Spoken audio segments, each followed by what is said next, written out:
Welcome back, dear listeners, to Tales Plus. Last time we left you on quite the cliffhanger. Shahrazad, our clever and daring storyteller, had just faced her father's dire warnings. His tale of the merchant and his wife wasn't just a bedtime story. It was a threat. Exactly.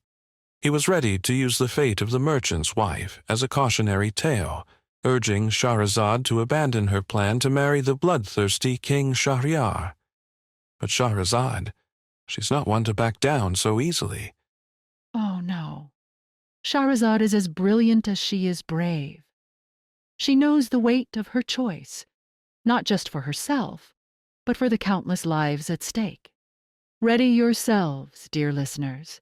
1,000 nights and 1,000 tales are just beginning. I'm not giving up, Father. You can tell me 100 stories and it won't change my mind. Stop trying to scare me. I've made my decision. If you won't help me, I'll go to the king myself. I'll tell him, I asked my father to let me marry you, but he refused because he thought I wasn't good enough for someone like you. The wazir stared at her, defeated. Must it really be this way? He asked. It must. I've made up my mind, and nothing will change it. The wazir gave up. He went to King Shahryar and bowed low before him. Your Majesty, I must tell you something. My daughter refuses to listen to reason. She insists on coming to you tonight, even though I tried everything to stop her. Shahryar says, your daughter? The one I made an exception for. This is unexpected. You know I've sworn an oath. After tonight I will tell you in the morning, take her and end her. And if you don't, I'll have no choice but to do the same to you.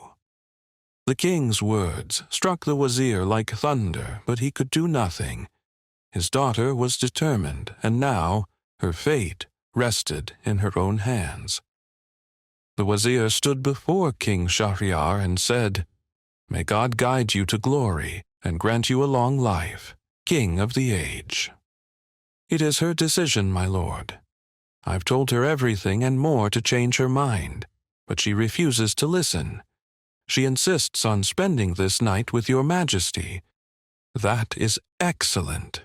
Go and prepare her. Tonight, bring her to me. The wazir returned home, troubled by what lay ahead. He found his daughter and delivered the king's command.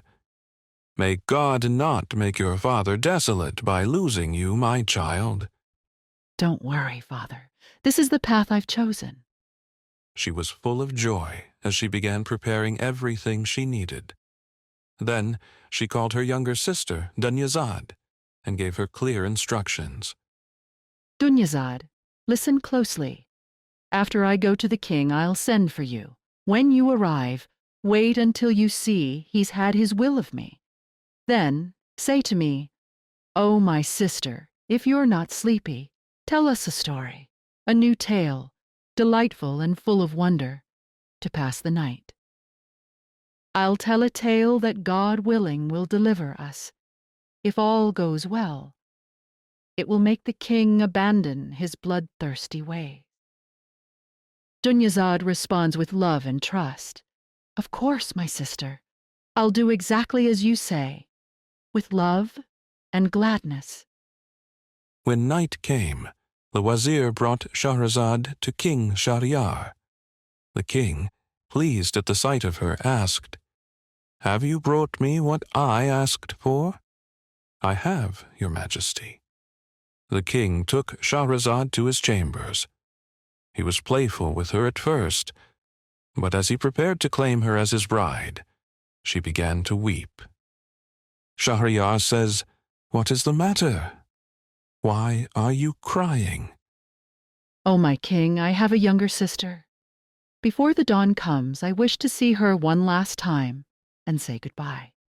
The king sent for her sister, Dunyazad, and then claimed Shahrazad as his bride, and afterward the three of them fell asleep. But in the stillness of the night, when the moon was high, Shahrazad awoke.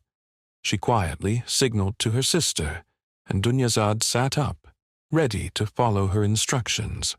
"Oh, my sister, please, tell us a story, a new tale, delightful and exciting, to pass the hours of this night." "With pleasure, dear sister, if the king's okay with it." "Tell on," said the king, who was restless and sleepless, eager to hear what she might say. Shahrazad smiled. This was her chance. On this, the first night of the 1,000 Nights and a Night, she began to weave her tale, a story to save her life. Once upon a time, there was a merchant. He was a successful man, managing businesses in different cities.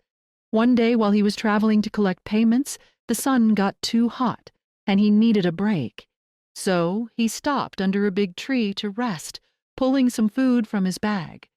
Just some bread and a few dates. After he finished eating, he casually tossed the date pits away. But before he could get up, something terrifying happened. "Get up! I'm going to kill you, just like you killed my son." "Wait, what? I didn't kill anyone. What are you talking about?"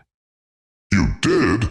When you threw those date pits, one hit my son in the chest. He was just walking by, and it killed him." The merchant's heart sank. He hadn't meant to hurt anyone. It was just an accident.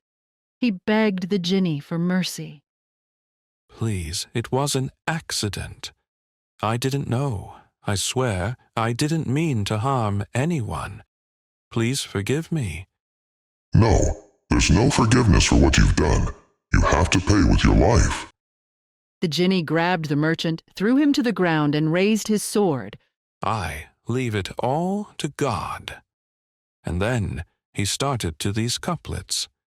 "Life is made of two kinds of days, one filled with joy, the other with pain. And isn't life also split in two? One half is pleasure, the other struggle.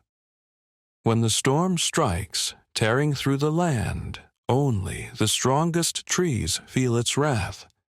How many trees grow, tall and green, but only those with fruit are pelted with stones.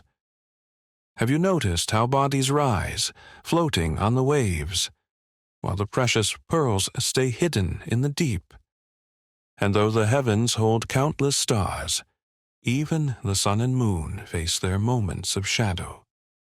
You celebrated the good days, full of success, but forgot that fate also brings pain. The nights gave you peace, made you feel secure. Yet even the sweetest moments can hide danger." When the merchant finished reciting his verses, the Jinni, still full of rage, snapped at him. "Enough of this. Stop your talking. I must kill you." "Wait. Please hear me out. I have debts to settle, wealth tied up in business, a wife, children, and promises I must fulfill. Let me go home to put everything in order and settle my affairs. I swear to God I will come back to you at this exact time next year. God is my witness. You can do whatever you wish with me then, but I need this time to make things right." The Jinni made the merchant swear a promise to return, then let him go. The merchant went back to his city. When he arrived, he took care of everything that needed to be done. He paid his debts, made sure everyone who was owed got what was due, and then sat down with his wife and children to explain everything that had happened. He told them the whole story and even appointed someone to take care of his family in his absence. For an entire year, he stayed with them, cherishing every moment as if it were his last. But when the year was up, the time had come. He prepared himself for what lay ahead. "This is goodbye," he said. He said his goodbyes to his wife, children, neighbors, and everyone he loved. His family begged him not to go, crying, wailing, and beating their chests in grief. But he knew he had to keep his word. He walked away, his heart heavy, and traveled back to the garden where he had first met the Jinni. The day he arrived was the start of the new year, the very day he had promised to return.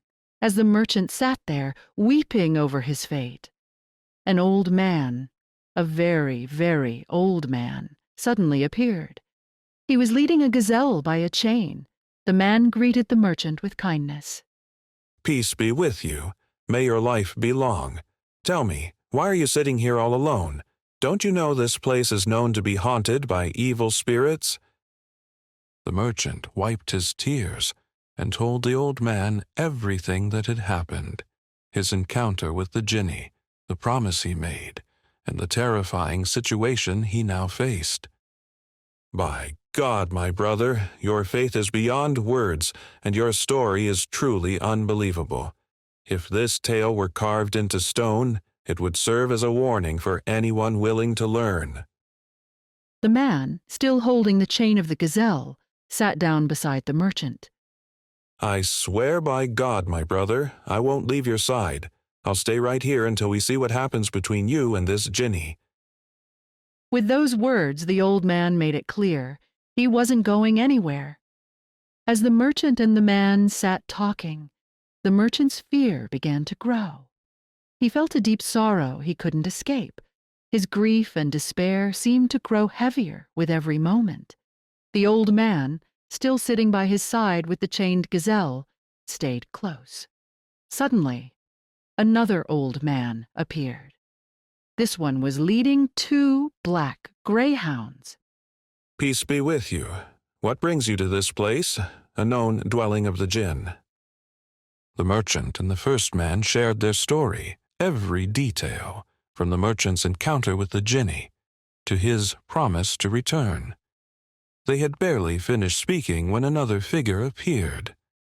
A third grizzled, this one leading a bright bay mule, approached them. Peace be with you. Why are you sitting here in such a dangerous place? The merchant and the 2 silver-haired men shared their story from beginning to end. They told everything, how the merchant had made his promise to return to the Jinni, and why they were waiting in such a dangerous place.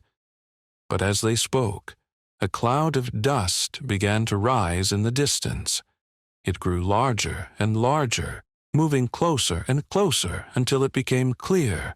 This was no ordinary dust storm. A whirlwind of sand spun fiercely in the middle of the empty desert. Suddenly, the cloud broke apart, and there, in the center of the storm, stood the Jinni. You thought you could escape me, didn't you? The Jinni held a sword in his hand, the blade glinting in the light. His eyes burned like fire, shooting sparks of rage. He was furious, ready to carry out the punishment he had promised. The Jinni stormed forward, grabbing the merchant and dragging him out from among the group. His voice thundered with fury. Get up. It's time for me to kill you, just as you killed my son, the very life of my heart. The merchant broke down, wailing and weeping. Tears streamed down his face as he begged for mercy. The 3 old men joined him. They cried, sighed, and wailed alongside their companion, deeply moved by his plight. Suddenly, the first man, the one with the gazelle, stepped forward. He approached the Jinni and respectfully kissed his hand. O mighty Jinni, crown of the kings of the jinn, if I tell you the story of me and this gazelle and you find it truly amazing, will you let me save 1/3 of this merchant's life? The Jinni's fiery eyes flickered as he considered the offer. Fine. If your story impresses me, I'll grant you 1/3 of his life. Oh, dear listeners, I don't want to spoil what's coming, but I'm sure you can guess. Each old man wants to save 1/3 of the merchant's life. But how will they do it? Will the Jinni accept their stories?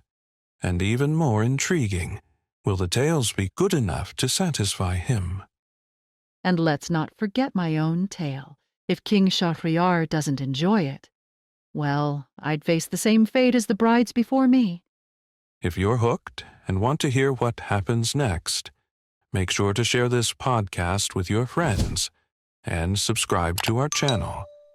Your support means so much to us. Stay safe, and we'll meet again with the next tale.